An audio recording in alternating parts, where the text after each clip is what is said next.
In the shadows of Cincinnati's gritty streets, a father's love for his son burned brighter than the city lights. Rodney Hinton Jr. had raised Ryan, his pride and joy, through the hard-knock life of East Price Hill, dreaming of a future where his boy would rise above it all. For 18 years, Rodney was Ryan's rock, guiding him through a world where hope often flickered like a dying flame. But on a fateful spring night in 2025, everything changed. A stolen car, a fleeting moment, and a police bullet stole Ryan away, leaving Rodney's heart shattered.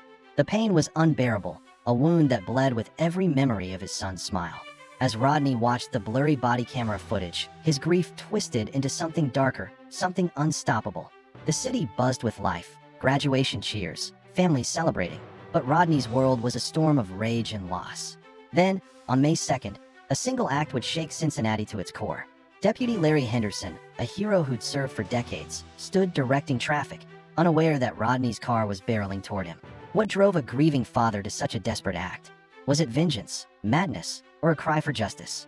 The city held its breath, torn between mourning a fallen deputy and questioning the system that sparked this tragedy. In the days that followed, Rodney faced a courtroom, silent and haunted, while a community grappled with love, loss, and the thin line between right and wrong. This is the story of a father, a son, and a hero, bound by fate, broken by sorrow, and forever etched in Cincinnati. Before we dive into this story, please take a moment to subscribe to our channel. Your support to growing our community of truth seekers are immensely appreciated. It gives us motivation and inspiration to continue demystifying stories that need to be heard like this. Thank you, and back to the video. The air in Cincinnati was thick with springtime promise on May 1st, 2025, but for 18-year-old Ryan Hinton, that promise was about to shatter in a heartbeat. In the gritty heart of East Price Hill, where the streets hum with the weight of survival, a stolen car sat parked on Warsaw Avenue, its engine cold but its secrets burning hot. Inside, Ryan and 3 others waited, their pulses racing, unaware that the eyes of the Cincinnati police were locked on them. The night was young, but it was already heavy with the kind of tension that makes your skin crawl, the kind that whispers trouble is coming and there's no way to outrun it. This is where it all began. A single moment that would ignite a firestorm of grief, rage, and retribution, leaving a city trembling in its wake. East Price Hill isn't the kind of place where dreams come easy. It's a neighborhood of chipped paint and chain-link fences, where hope fights to breathe amidst the weight of poverty and crime. Ryan Hinton, barely a man, was no stranger to its rough edges. At 18, he carried the weight of a life already marked by hard choices. Maybe he thought the stolen car, a sleek ride lifted from Edgewood, Kentucky, was a ticket to something better, a fleeting thrill to break the monotony of struggle. Or maybe he was just caught up in the moment, swept along by the reckless energy of youth. Whatever his reasons, Ryan was there, in that car, with 3 others whose names would fade into the shadows of this story. What mattered was the gun at his side, a semi-automatic handgun that would become the spark for a tragedy no one saw coming. The Cincinnati police had been tracking the stolen vehicle for hours, their radios crackling with updates as they closed in. They weren't just chasing a car, they were chasing a lead, a chance to clamp down on the kind of petty crime that festers in neighborhoods like East Price Hill. The officers moved with precision, their training kicking in as they spotted the car in a dimly lit parking lot outside an apartment complex. The street was quiet, save for the distant hum of traffic and the occasional bark of a dog. But inside that car, the air was electric with fear and adrenaline. If you're enjoying this video, please subscribe to our channel and help us grow this community. Ryan and his companions knew the game was up. The police were here, and there was nowhere to hide. As the officers approached, their flashlights cutting through the dusk, the scene erupted into chaos. The car doors flew open, and the occupants scattered like leaves in a storm. Ryan bolted, his sneakers pounding the pavement, his heart hammering in his chest. Was he running from the law, from his choices, from the life that had led him here? No one knows what went through his mind in those frantic seconds, but what happened next would haunt Cincinnati for days to come. According to the police, Ryan didn't just run. He turned, his hand gripping that semi-automatic handgun, and pointed it at the officers closing in. The moment hung in the air, a split second that felt like an eternity. A gun raised, a threat perceived, and then, *bang star. A single shot tore through the night, and Ryan Hinton crumpled to the ground, his life snuffed out before he could even fire a shot. The officer who pulled the trigger stood frozen, the echo of the gunshot ringing in his ears. Ryan lay still, his blood pooling on the cracked asphalt, the gun still clutched in his hand. The other suspects vanished into the night, leaving Ryan alone in death. The police secured the scene, their voices low and urgent as they called for backup and an ambulance that would arrive too late. Ryan was pronounced dead at the scene, his 18 years reduced to a case number and a body bag. The official report would say he pointed a weapon, that the officer acted in self-defense, that the shooting was justified. But in the quiet of that parking lot, as the red and blue lights flashed across the faces of onlookers, the truth felt murkier, heavier, like a storm cloud ready to burst. Word of Ryan's death spread like wildfire, racing through the streets of East Price Hill and beyond. By morning, it had reached his family, shattering their world with a force no one could prepare for. Rodney Hinton Jr., Ryan's father, felt the news like a physical blow, a gut punch that stole his breath and left him reeling. Rodney was no stranger to loss. Life in Cincinnati's tougher corners had taught him that much. But this was different. This was his boy, his firstborn, the kid he'd watched grow from a gap-toothed toddler to a young man with dreams too big for these streets. Ryan wasn't perfect, Rodney knew that. He'd made mistakes, gotten caught up in things he shouldn't have. But dead? Gunned down by police? That was a wound too deep to fathom, a betrayal that cut to the bone. Rodney's grief was a living thing, clawing at his chest as he drove to the Cincinnati Police Department that morning, May 2nd, 2025. The family had been called in to meet with Chief Teresa Theach, a veteran cop with a reputation for straight talk and steely resolve. Theach was waiting for them in a sterile conference room, her face a mask of professional sympathy. She knew this meeting would be brutal, that no words could soften the blow of what the family was about to see. The body camera footage from Ryan's shooting was ready, a grainy window into the final moments of his life. Rodney sat with his mother, his father Rodney Hinton Sr., and other relatives, their hands clasped tightly, their eyes fixed on the screen. The room was silent, save for the hum of the projector and the ragged breathing of a family bracing for the worst. The footage began, and time seemed to slow. There was Ryan, caught in the harsh glare of police flashlights, his figure small and frantic against the dark. The camera jerked as the officer moved, shouts blending into a chaotic blur. 6 seconds, that's all it took. 6 seconds from the moment Ryan stepped out of the car to the moment he fell. The footage was blurry, the details maddeningly unclear. Was that a gun in his hand? Did he raise it? Or was he just turning, caught in the panic of the moment? The family leaned forward, straining to make sense of the images. Rodney's hands gripped the edge of the table, his knuckles white, his breath hitching as the screen showed his son collapse. The officer's voice cut through the static. Shots fired. Suspect down. And then, nothing. Just Ryan, motionless, as the world kept spinning without him. Rodney's world tilted, the room closing in as the footage ended. He couldn't speak, couldn't think. His boy was gone, reduced to a few blurry seconds on a screen. Theach's voice broke the silence, calm but firm, explaining the officer's actions, the threat Ryan posed, the protocol followed. But her words were distant, drowned out by the roar of Rodney's grief. He stared at the blank screen, his eyes burning with unshed tears, his mind replaying those 6 seconds over and over. Was it a mistake? A misunderstanding? Or was it something darker? Something that spoke to the broken trust between communities? If you're enjoying this video, please subscribe to our channel and help us grow this community. It's like East Price Hill and the police sworn to protect them? Rodney didn't know, but the questions gnawed at him, each one sharper than the last. The family left the station in a daze, their voices hushed, their steps heavy. Rodney's mother clung to his arm, her face etched with sorrow. Rodney Hinton Sr., Ryan's grandfather, muttered prayers under his breath, his heart breaking for the grandson he'd lost, and the son he feared losing to rage. Outside, the May morning was cruelly bright, the world moving on as if nothing had changed. But for Rodney, everything had changed. His son was dead, and the footage had offered no closure, only more pain, more doubt. He climbed into his car, his hands shaking as he gripped the steering wheel. The city buzzed around him, students heading to the University of Cincinnati for graduation, families planning their day, life marching forward. But Rodney was stuck, trapped in a moment that refused to let him go.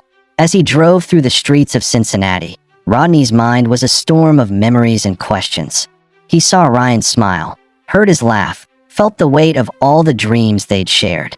He thought of the gun, the police, the footage that didn't tell the whole story. And somewhere, deep inside, a spark of something darker took hold. Not just grief, but anger, a raw, consuming need to make sense of the senseless.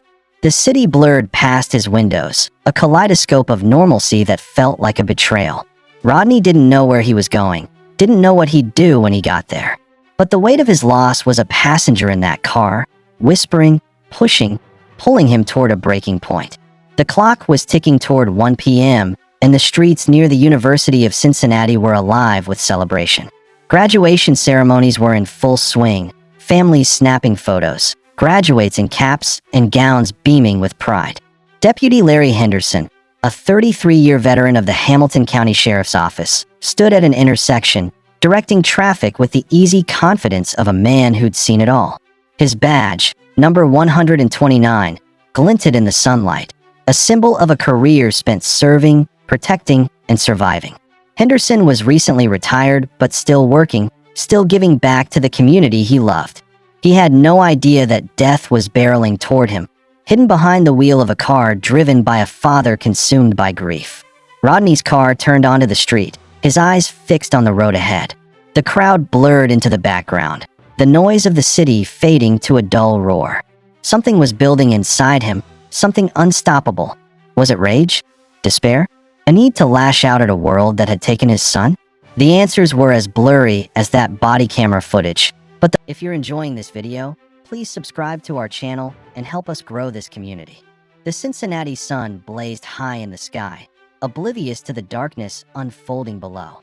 It was just past 1 p.m. on May 2nd, 2025, and the streets near the University of Cincinnati pulsed with the joy of graduation day.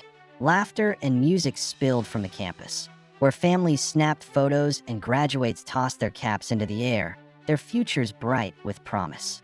But in that fleeting moment, as Deputy Larry Henderson raised his hand to direct traffic, the world held its breath. Rodney Hinton Jr.'s car didn't slow, didn't swerve. It barreled forward, a missile fueled by a father's grief, and in a sickening crunch of metal and flesh, it struck Henderson with a force that silenced the celebration. The crowd gasped, screams piercing the air as Henderson's body crumpled to the pavement, his badge, number 129, glinting one last time in the sunlight. Rodney's car screeched to a halt, and for a split second, the city seemed to freeze, caught in the horror of what had just happened. But the questions were only beginning, and the truth was a shadow slipping through the cracks of a broken day. Rodney sat in the driver's seat, his hands trembling on the wheel, his breath ragged. The world outside was a blur of chaos, people running, shouting, phones raised to capture the unthinkable.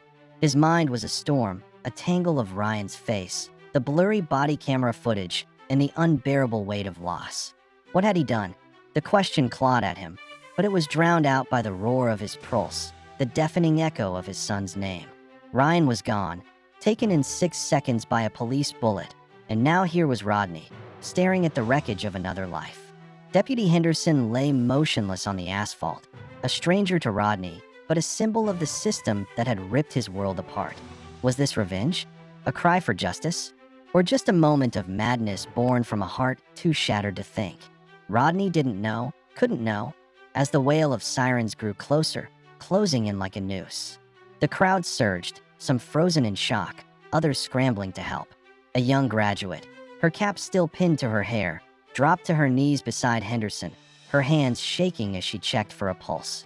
"He's not moving," she cried, her voice breaking. A father in the crowd pulled his kids close, shielding their eyes from the blood pooling beneath the deputy. Another man, a professor maybe, fumbled with his phone, dialing 911 with fingers that wouldn't stop trembling. "There's been an accident." "No, not an accident. He was hit. On purpose." The words hung in the air, heavy with accusation, as all eyes turned to Rodney's car. He hadn't fled, hadn't tried to run. He just sat there, staring straight ahead, his face a mask of anguish and something darker, something that chilled the onlookers to their core. Police and paramedics swarmed the scene, their movements sharp and urgent. Henderson was lifted onto a stretcher, his face pale, his uniform stained with blood. The paramedics worked fast, their voices clipped as they radioed UC Medical Center. Male, late 50s, struck by vehicle, critical condition. But even as they raced through the streets, the truth was settling in. Larry Henderson, a 33-year veteran of the Hamilton County Sheriff's Office, a man who'd served on the bomb squad and dive team, a man who'd just retired but couldn't stay away from the job he loved, was slipping away. By the time they reached the hospital, it was over. Henderson was pronounced dead. His life ended in a moment as sudden and brutal as the one that had taken Ryan Hinton the day before. Back at the scene, officers surrounded Rodney's car, their hands on their holsters, their voices barking commands. "Get out of the vehicle. Hands where we can see them." Rodney moved slowly, mechanically, as if his body was no longer his own. He stepped out, his eyes hollow, his hands raised. The crowd watched, some whispering, others shouting, their phones still recording every second. To them, Rodney was a monster, a man who'd turned a day of celebration into a nightmare. But to those who knew him, who'd seen him laugh with Ryan at a backyard barbecue or cheer at a high school game, he was something else. A father broken by loss, a man pushed past the edge of reason. The handcuffs clicked around his wrists, cold and final, as officers led him to a patrol car. The questions burned in the air. Why did he do it? What drove him to this? The investigation kicked into high gear, a machine fueled by urgency and outrage. Cincinnati Police Chief Teresa Theach, still reeling from the meeting with Ryan's family that morning, stood at the scene, her face grim. She'd seen the body camera footage of Ryan's shooting, knew the weight it carried. But this was something else. Henderson wasn't just a deputy. He was a legend, a man whose career had touched countless lives. His death wasn't just a tragedy. It was a wound to the entire department, to the city itself. Theach's voice was steady but laced with pain as she addressed the press later that day. Deputy Larry Henderson was a hero, struck down in the line of duty. We will find answers, and we will seek justice. But even as she spoke, the mystery deepened, a tangle of motives and emotions that refused to come clear. Prosecutors moved fast, charging Rodney with aggravated murder by the next morning, May 3rd, 2025. The words calculated and premeditated echoed in the courtroom, chilling the air as Rodney stood before the judge, his face unreadable. The prosecution painted a picture of a man consumed by vengeance, a father who'd seen his son's death on that body camera footage and decided to strike back. Witnesses at the scene swore Rodney's car never slowed, that he aimed for Henderson with a purpose that left no room for doubt. He didn't hesitate, one woman told investigators, her voice trembling. It was like he wanted to hit him. The evidence was damning. Tire marks, security footage, dozens of cell phone videos capturing the moment of impact. But evidence only tells part of the story, and the why of it all remained a ghost, haunting everyone who heard the tale. Rodney's court appearance was a spectacle, the kind of thing that draws cameras and crowds. He stood in his orange jumpsuit, his wrists cuffed, his eyes fixed on some distant point no one else could see. The judge's gavel fell like a hammer, denying bond and setting the next hearing for May 6th. "This is a grave offense," the judge intoned, his voice heavy with the weight of the moment. "The defendant will remain in custody." Rodney didn't flinch, didn't speak. He was led away, the clank of his chains echoing in the silent courtroom. If you're enjoying this video, please subscribe to our channel and help us grow this community. Outside, reporters shouted questions, their microphones thrust toward anyone who'd talk. Was it revenge? Is he a killer or a grieving father? The answers were nowhere to be found. Not yet. Not when the wound was still so raw. Back in East Price Hill, the Hinton family grappled with a grief that had doubled overnight. Rodney Hinton Sr., Ryan's grandfather, sat in his living room, his hands clasped tightly, his eyes red from crying. He'd lost his grandson, and now his son was locked away, accused of a crime that made his blood run cold. "This ain't right," he whispered to a neighbor, his voice breaking. "Ryan made a mistake, and now Rodney. What's happening to us?" The family had hired attorney Michael Wright, a sharp lawyer known for taking on tough cases. Wright was already digging into Ryan's shooting, questioning the blurry body camera footage, the 6 seconds that ended a life. But now he had another fight on his hands, defending Rodney, a man whose actions defied explanation, even to those who loved him most. The mystery of Rodney's motives gnawed at the city like a fever. Was it really premeditated, as the prosecutors claimed? Had he planned to kill Henderson, to make someone pay for Ryan's death? Or was it a moment of blind rage, a snap decision born from the agony of seeing his son's final moments? The body camera footage from Ryan's shooting only deepened the questions. It was blurry, chaotic, the kind of thing that could be read a dozen ways. Some saw a kid with a gun, a clear threat. Others saw a scared teenager, caught in a moment too big for him to handle. The footage was a Rorschach test, revealing as much about the viewer as it did about the truth. And Rodney, who'd watched it just hours before Henderson's death, carried that image in his heart, a wound that refused to heal. The community was split, their voices a chorus of anger and sorrow. In East Price Hill, some saw Rodney as a victim, a man pushed too far by a system that didn't care. They killed his boy, one woman said at a candlelight vigil for Ryan, her eyes fierce. What did they expect him to do? Others, especially those who knew Henderson, saw only a murderer, a man who'd taken a hero's life. Larry was one of the good ones, a fellow deputy said, his voice thick with grief. He didn't deserve this. The city's pulse quickened with each new headline, each new rumor. Social media buzzed with theories, some wild, some plausible, all feeding the hunger for answers that weren't there. As the sun set on May 3rd, Cincinnati was a city holding its breath. The investigation churned on, detectives poring over every detail. Rodney's movements that morning, his state of mind, the path his car took before it struck Henderson. They interviewed witnesses, analyzed footage, searched for clues to what drove a grieving father to such a desperate act. But the deeper they dug, the more elusive the truth became. Rodney wasn't talking, not to the police, not to his lawyer. Like this video, subscribe and hit the notification bell so you won't miss the final saga of this story when it drops. Also share your thoughts about this story in the comments.